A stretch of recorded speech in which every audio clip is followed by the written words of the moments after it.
Kuringana na mutungatiri Joseph Kimani na uri niwe mwanjiria wa ikundi kia Maite meno vario kwa ihinda ria miaka 2 mithiru ni ekirite wira ni mahotete guteithiriria Mbeu Njithi makiria ma 20 aria matigite kaima na uhuthiri wa njohi o undu umwe na dawa cia kurevya.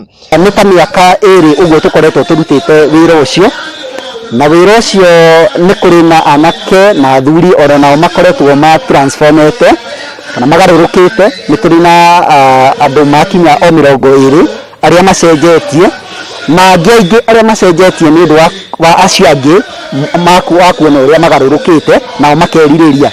Uhoro wa kumakania ni ati namba nene ya aria maragumirwo ni urefio ni Mbeu Njithi ya ukuru wa gatagati ka miaka 15 na 17 kuri amwe ao matarahota guthii na mbere na mathomo. Kiona twarerwo ni aciari ni ababa itu maria riu na mami witu na ithuĩ nĩ twagimara tũkwambia kũrera ciana citũ tũrĩa rĩu. Rĩu tũkĩoya anake nĩguo tũburĩki kondi ĩno ya atĩ ababa aitũ nĩ manyuire njohi na ithuĩ tũtiketĩkĩre kwambĩrĩria. Andũ mbere twagĩciragia andũ arĩa maranyua njohi nĩ athuri akũrũ arĩa makĩyakĩte magakorwo mena mbia ciao.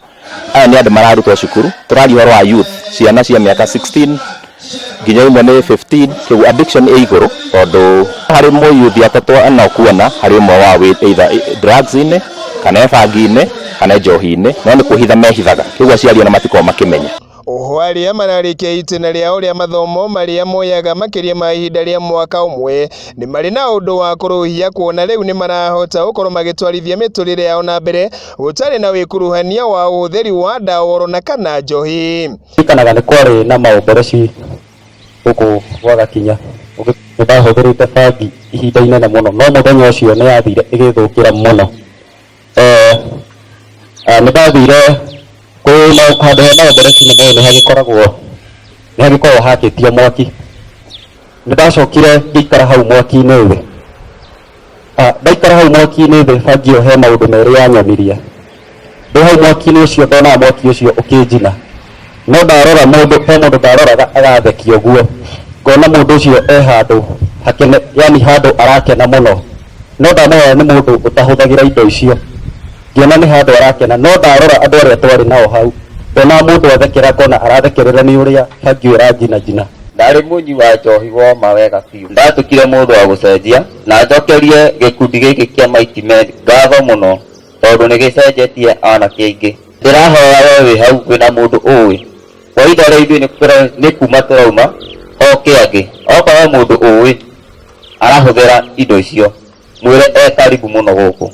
Ona thengia ya gikundi giki gukorwo kiri na mathina kiondori tamu makomborete kwa mundu mucii kuria makoretwo magiteithiriria kuhukia urefi gatagati ka Mbeu Njithi maugite kioneki kiao ni kinene amu mari na matanya makugura mashini ya guthia irio cia mahiu muoroto ari ni kuhe mawira andu aria matorania thiini wa bara ino ya urefi.